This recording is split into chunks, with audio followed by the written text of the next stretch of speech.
En Acción Elevadores e Hidrogrúas estamos orgullosos de ser sanfrancisqueños.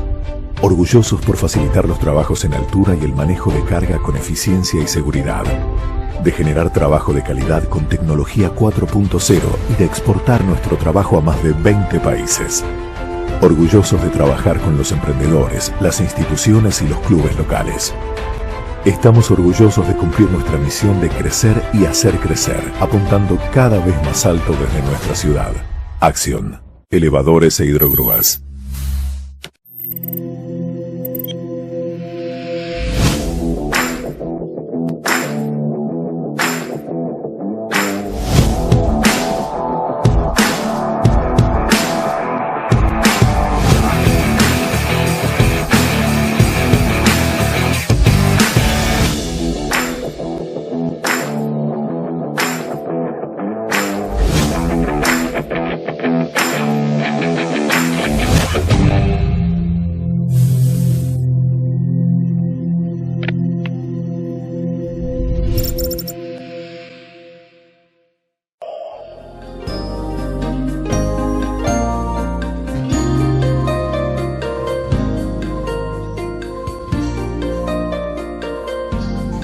En San Francisco, distintos espacios tienen los nombres de vecinos que en alguna oportunidad han trabajado en beneficio de la comunidad. Calles, plazas e instituciones tienen los nombres de personas que dieron lo mejor de ellos para aportar a la sociedad sanfrancisqueña desde fines del siglo XIX y hasta tiempos recientes. Leemos textos en libros y distintas publicaciones con referencias a personajes locales. Caminamos por la ciudad o llegamos a instituciones y observamos carteles que nos indican nombres que no siempre nos resultan conocidos. Nos interesamos en ellos y surge indefectiblemente la pregunta: ¿quién fue?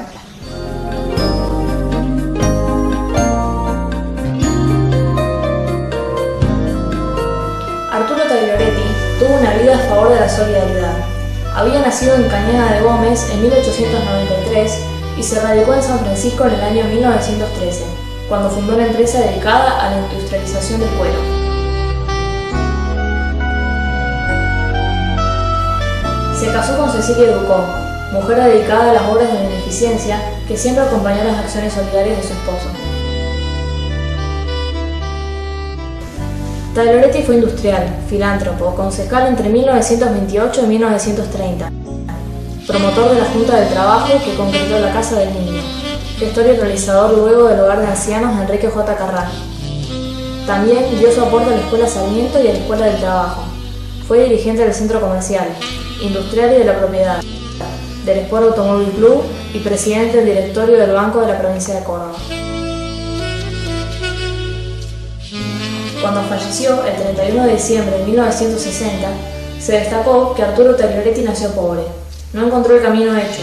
Su infancia fue sin mimos y trabajada. Su adolescencia de labor incesante y premiosa.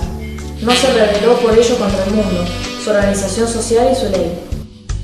Supo desde niño ser razonable y noblemente liberal, consciente que el único rudo firme es el que se conquista cada uno cuando no se tuvo el privilegio de nacer rico. Su último deseo fue que a su sepelio no sembraran flores, pidiendo que esos aportes sean destinados a labores de caridad.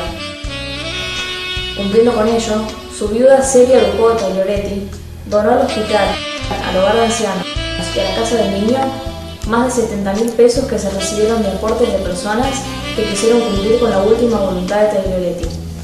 Una guardería municipal en Barrio Roca y un pasaje en el centro de nuestra ciudad honra su memoria.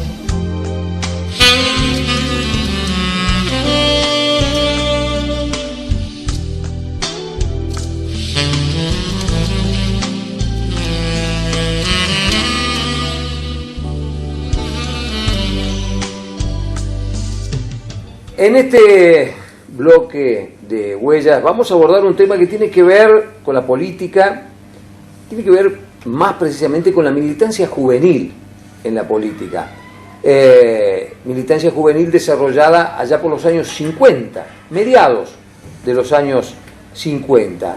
Había dos instituciones o dos movimientos que aglutinaban a jóvenes peronistas y antiperonistas: la Unión de Estudiantes Secundarios, en el caso del peronismo, y la Federación libres estudiantes secundarios, ¿verdad? La Federación Libre de la FLES, la UES y la FLES. Bueno, Arturo tiene algunos datos del activismo de aquella época, el activismo juvenil de mediados del año 50, cuando ya eran los estertores del peronismo y los albores de la Revolución Libertadora.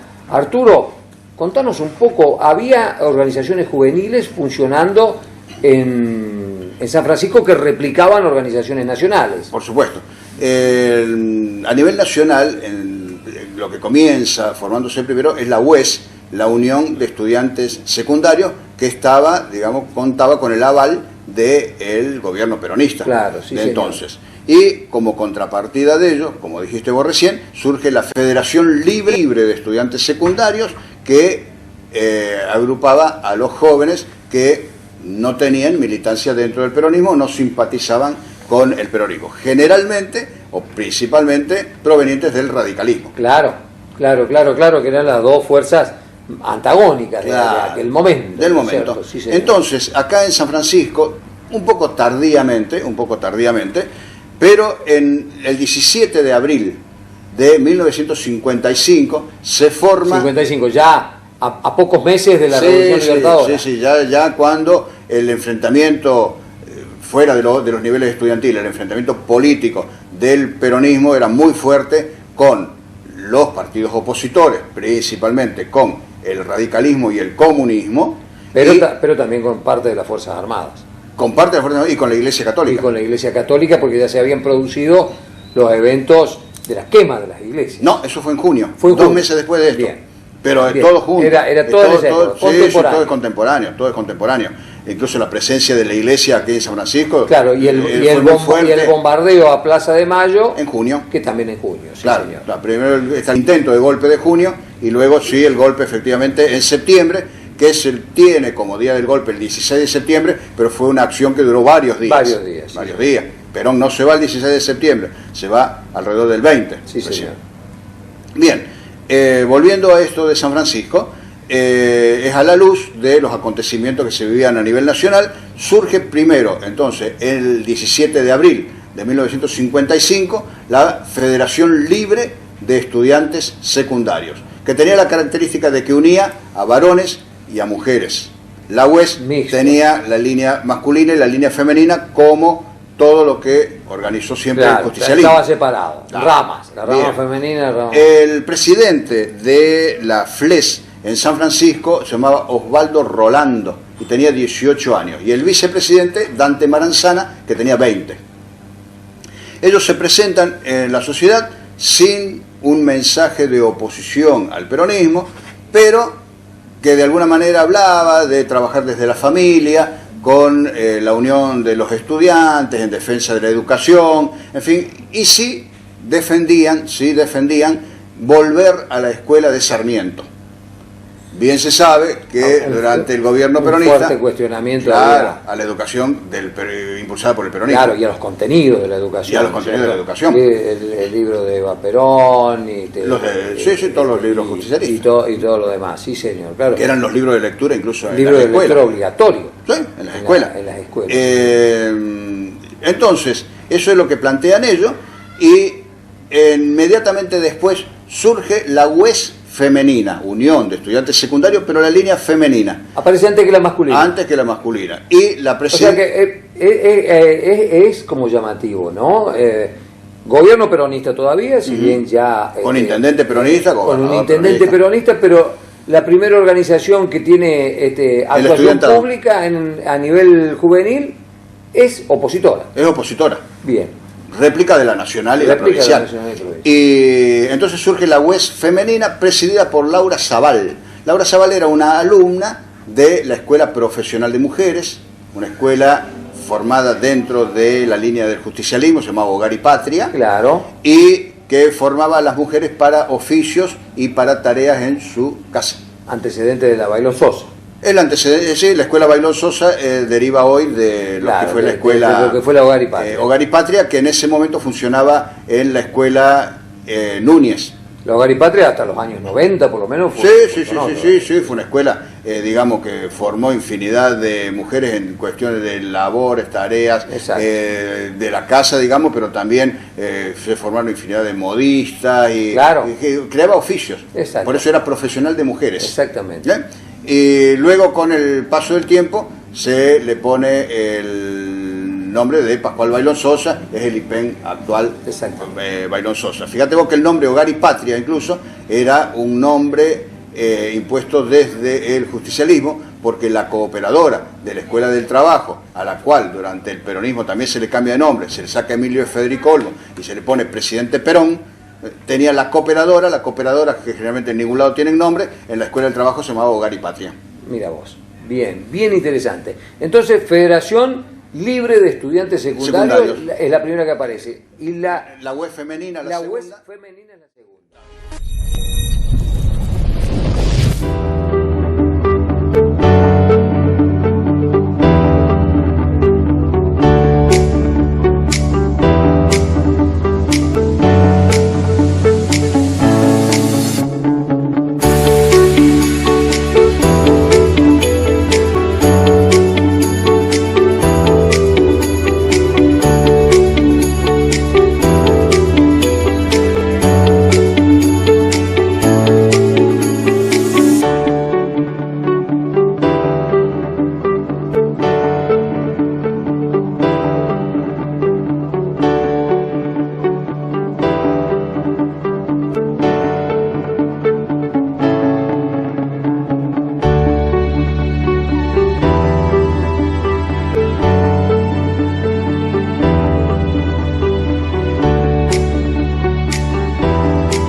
Mira vos, bien, bien interesante. Entonces, Federación Libre de Estudiantes Secundarios es la primera que aparece. Y la UES femenina, la UES femenina es la segunda. Claro, presidida por Laura Zabal. Y a los pocos días surge la Unión de Estudiantes Secundarios Masculina, presidida por Carlos Lloino.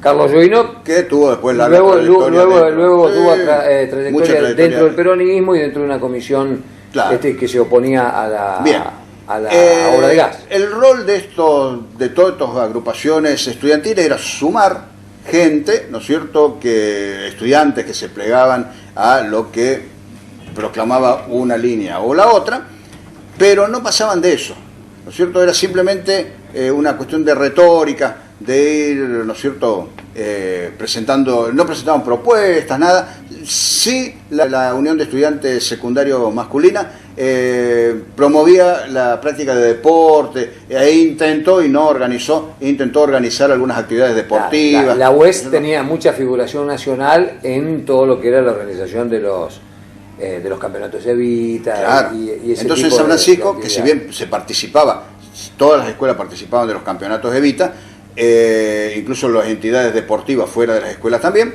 pero la UES de San Francisco comienza a organizar algunas actividades deportivas que nunca tuvo tiempo después de realizarlas porque vienen los golpes del golpe de Estado.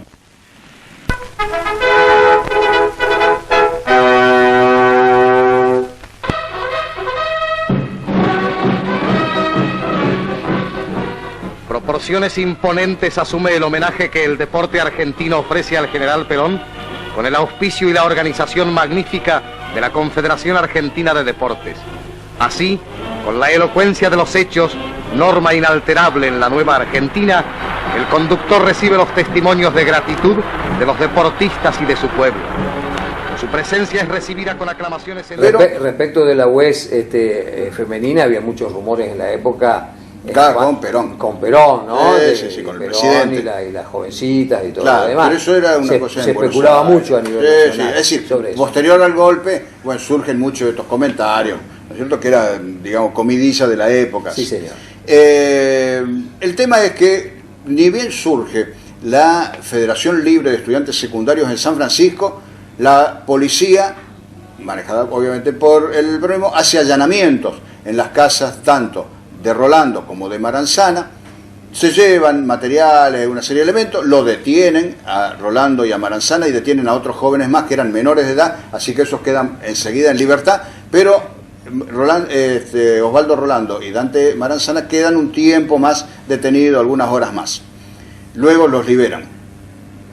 Entonces el Partido Radical de San Francisco, que lo presidía Héctor Mántaras, con el secretario que era el doctor Víctor Prioto, sacan un reclamo cuestionando el accionar policial, claro, obviamente con una persecución. Una persecución sobre los estudiantes, motivo por el cual se liberan a los estudiantes, pero los detienen a Mántaras y a Prioto, que eran los líderes del Partido Radical de San Francisco en ese momento, así que son detenidos ellos, lo que motiva después ya intervención desde la provincia del partido para que liberen también a los dirigentes radicales locales. O sea, fíjate vos las consecuencias políticas que tenían estas cosas y el enfrentamiento político que existía. Sí, y cómo jugaba políticamente la fuerza de seguridad. Y cómo no hubo procedimientos policiales en los domicilios de los chicos que formaron la UES. Claro. Una clara utilización de las fuerzas policiales con fines políticos, digamos. Claro. Y que revela, como vos señalás, el nivel del enfrentamiento. Por eso cuando hoy hablamos de la grieta, bueno, hoy existe sin dudas un distanciamiento, hay una grieta entre distintos sectores, pero no es de este nivel. Sí, no se llega a este nivel. Y no es de hoy. No, tampoco. Uno recorre un poquito la historia y tenés peronismo, antiperonismo, rosismo, antirrosismo, mitrismo, antimitrismo, los que estaban con Moreno, los que estaban con Saavedra. Las figuras polémicas históricas son siempre las mismas. Exactamente, y el antagonismo está presente en la historia de la Argentina desde hace tiempo. Y eso se replica en la historia micro nuestra de la ciudad, como ha ocurrido en tantos otros sitios del país. Nosotros simplemente hablamos siempre de San Francisco. El tema es que la nación, que tenía acá dos colegios secundarios, el Colegio San Martín y la Escuela Normal, manda una intervención y son intervenidas las dos escuelas. Cosa que ya en otro momento se habían producido también bastante movimiento de autoridades de esos establecimientos en cuanto no eran afines a la idea del peronismo, entonces eran desplazados. Y generalmente conseguían la renuncia de esos directivos y de algunos de los maestros porque en aquel momento era común hacer un traslado de los docentes, entonces de San Francisco a lo mejor lo trasladaban a Tucumán, a Santiago del Estero, a cualquier lado donde no iban a ir, porque generalmente todos esos profesionales estaban ejerciendo también en San Francisco, entonces directamente renunciaban al cargo y así seguían las cosas. Entonces acá vienen unos interventores desde afuera de la ciudad a los dos colegios, tanto como para poner algún tipo de orden, porque ellos veían como que al producirse estas organizaciones estudiantiles, evidentemente había algún problema dentro también de los establecimientos. La escuela de trabajo existía en esa época, nada más. Sí, por supuesto. No era considerada una escuela secundaria tradicional porque no tenía bachilleratos. No, porque era una escuela de peritos. Escuela técnica. Claro, una escuela técnica de peritos, pero la UES funcionaba dentro de la escuela de trabajo. Ahí está. Claro, la UES tenía sede en la escuela del trabajo, que a la vez fue una escuela que había tenido previamente, ya desde el año 54, sus problemas con el tema de la dirección de la escuela, cuando se desplaza al director, que era Rinaldo Ferrero, por una supuesta, un supuesto menoscabo de la figura del presidente Perón, algo que no se le pudo probar nunca, pero recién Ferrero es repuesto en el cargo después del golpe del 55, después de un periodo, ¿no?, de un tiempo largo. Pero esas cosas existían dentro de las escuelas, o sea, estaba muy politizado, muy fuerte la politización para un lado y para el otro. Sí, señor. Bien, pero de todos modos, como la escuela del trabajo era provincial, la nación no podía intervenir. No podía intervenir. El caso es que se van produciendo los acontecimientos que llevan al golpe de Estado de septiembre, donde estas entidades no hicieron más allá de formarse y agrupar estudiantes, ¿no es cierto? Y nada más. Y después sí había un intercambio de documentos, hoy diríamos una chicana entre uno y el otro, de ver quién tenía razón por un motivo o por otro. No pasaba de esto. El tema es que, producido el golpe de Estado, ahí sí surge un rol mucho más importante de las dos entidades estas. Tanto la UES como la FLES. De la FLES, de los dos. Porque la FLES, que queda, reiteramos, la Federación Libre de Estudiantes Secundarios, comienza a hacer algunas denuncias contra profesores que habían, digamos, llevado a las aulas el pregón del peronismo, la ideología peronista, contra la directora, por supuesto, de la Escuela Profesional de Mujeres, cuya hija presidía la UEF femenina, que en definitiva después terminan todos siendo removidos de los cargos, claro, todos los directivos. Es más, lo que hacía el peronismo con los antiperonistas, inmediatamente hicieron los antiperonistas con el peronismo. ¿No? E incluso la Federación Libre de Estudiantes Secundarios llega a pedir en un momento, y las autoridades acceden, invitando a que determinados profesores no vayan a dar clases porque les resultaba, digamos, irritante verlos a claro, los profesores en el aula. Entonces no tenían que ir a dar clases. Entonces las autoridades no le prohibieron a los profesores ir a dar clases, ni los desplazaron tampoco, pero los invitaron a que no concurran para evitar ulterioridades con los estudiantes. La Federación Libre de Estudiantes Secundarios siguió entonces en este momento con una acción más fuerte, y la Unión de Estudiantes Secundarios, sobre todo la masculina, quedó más, obviamente rezagada, ya sin el apoyo político que tenía anteriormente, y es toda una cuestión de réplicas a través de comunicados a lo que los estudiantes de la FLES iban llevando adelante, de alguna manera como que ellos consideraban estaban como limpiando la educación en San Francisco. Es más, se reclama mucho porque había algunos docentes que seguían usando la bibliografía del justicialismo, claro, ¿no es cierto?, porque aspiraban a como que Perón podía volver al gobierno. Claro, estaba la expectativa de algunos sectores de que podía volver. De hecho, en el año 56, ¿no es cierto?, se produce la revolución del general Valle, sí, señor, ¿no es cierto?, o el intento de revolución del general Valle, que termina siendo fusilado Valle y sus compañeros, porque eran los que trataban de traer nuevamente a Perón a la Argentina. El tema es que ya en el mes de octubre y noviembre esto comienza a diluirse, porque ya se afianza de alguna manera las autoridades nuevas de la Revolución Libertadora, y en el mes de diciembre la FLES organiza en lo que era el Cine Gran Rex, que es la sala donde está ahora la sala de juegos de San Francisco, organiza en esa sala, que era la más grande que había en San Francisco, una conferencia como para mostrar su poder de organización, su capacidad organizativa, y fracasan, porque no tienen respuesta ni de los mayores ni de los estudiantes, ¿no es cierto? O sea, como que pasado esa fiebre política que hubo en el momento de desplazar al justicialismo del gobierno, cae el interés de mucha gente que había adherido también a la FLES, de los adultos que lo habían acompañado en su momento, que se jugaron y que incluso hasta fueron presos por eso, pero meses después ya el interés estaba en otro lado y estaba más, como lo vimos en un programa anterior, en la designación de qué autoridades iba a tener la ciudad, claro, y qué curso iba a tomar la política y la economía de la ciudad. Y a partir de ahí la actividad pública de la FLES comienza de los dos, de la UES y de la FLES, ¿no es cierto?, desaparecen con el transcurrir del tiempo en el año 1956.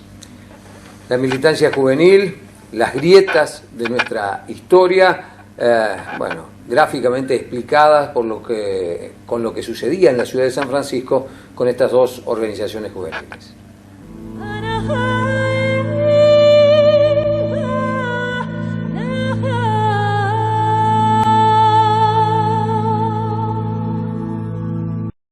Macoser, para sus productos Singer y Florencia, presentó con exclusividad este programa de difusión educativa y cultural.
Acción Elevadores e Hidrogrúas, estamos orgullosos de ser sanfrancisqueños.